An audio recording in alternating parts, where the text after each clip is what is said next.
The crystal was no ordinary stone. It was said to have absorbed unfulfilled dreams, forgotten fears, secret desires of those who wandered the forest and lost hope. People went there alone, sometimes to hide, sometimes to die, sometimes to seek answers. But the forest kept their stories, and all of it gathered inside the crystal. And then one night, when 3 moons aligned, a ray of light struck the crystal. It was not just a glow, it was a surge, as if the universe itself decided to breathe life into what had been silent for centuries. The earth trembled, and in the silence, a sound emerged like a child's laugh, but far too strange to belong to a human. Inside the stone, something appeared. First, 2 glowing eyes, then the outline of ears, and finally, the whole shape. It was Labubu, still asleep, but already alive. When the crystal cracked, the scent of ozone and wet earth filled the air. The stone shattered into dozens of fragments, each glowing faintly in the dark, and among them, slowly opening his eyes, stood Labubu, a small creature with enormous ears and a grin that was not wicked but mischievous and a little unsettling. His teeth glimmered in the moonlight, and his eyes reflected the fire of an invisible flame. He made no sound, yet it felt as though the forest itself held its breath. Labubu did not know who he was, but he knew the world around him was alive. Every tree reached out to him, like an old friend. The wind brushed his fur, as if in greeting. Even the insects circled around him, weaving a dance. All of this was his lullaby, and so his existence began. While Labubu carefully took his first step, his paws touched the soft moss, and to his surprise, the earth responded, as if it recognized him.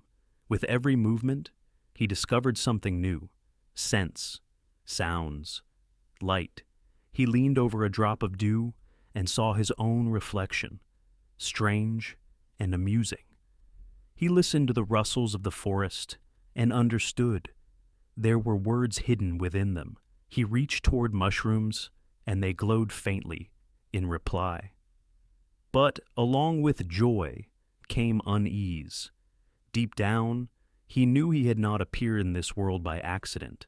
His birth was not just a miracle, but a consequence. He was needed for something greater, but what exactly, he could not yet understand. And in his heart, a thirst awoke, a thirst to learn, to seek, to explore. Night fell again.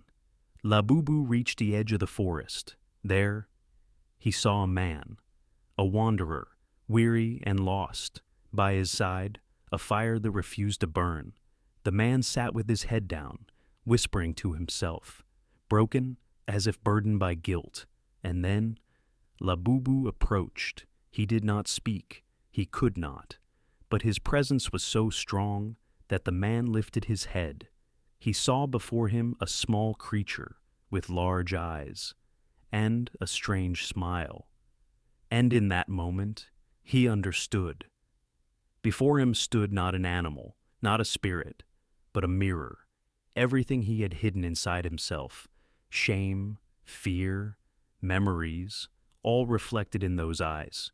And yet, along with it came a lightness, as though part of his burden had dissolved. He did not know whether to thank the creature or to run, but he remembered this encounter forever.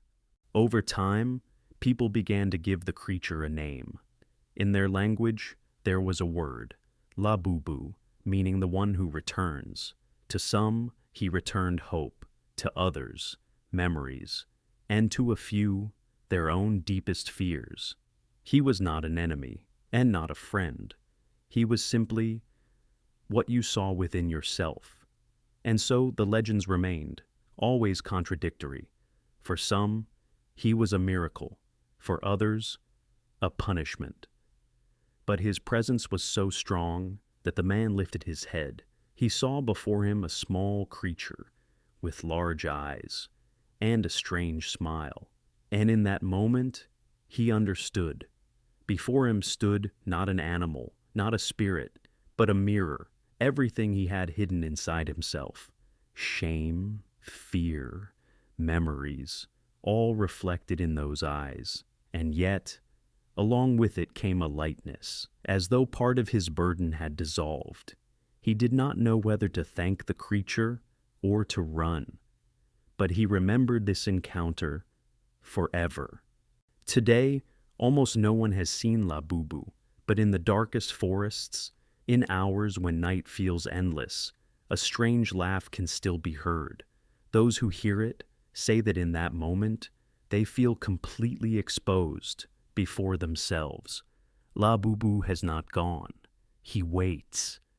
And perhaps, one day, he will meet you too. But the question is, are you ready to look into his eyes and see your truth?